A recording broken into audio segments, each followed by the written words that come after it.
teman-teman, pada video kali ini kita akan mencoba untuk membongkar baterai yang ada pada sepeda listrik Ceraka. Untuk kalian penasaran bisa menonton video kita hingga selesai ya.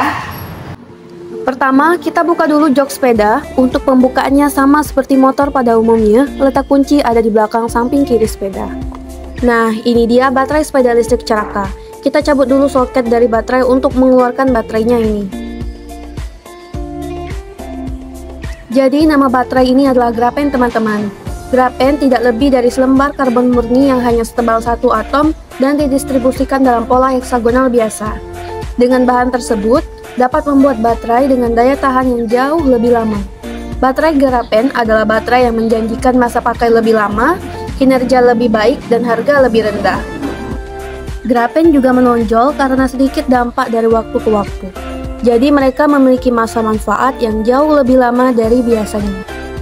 Kalau ditanya daya baterai ini adalah 48 volt 13 Ah ya teman-teman.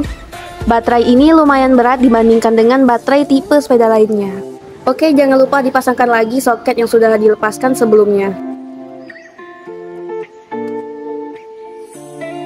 Oke, terima kasih sudah menonton video kita sampai habis. Semoga bermanfaat. Sampai jumpa di video kita selanjutnya. Bye-bye.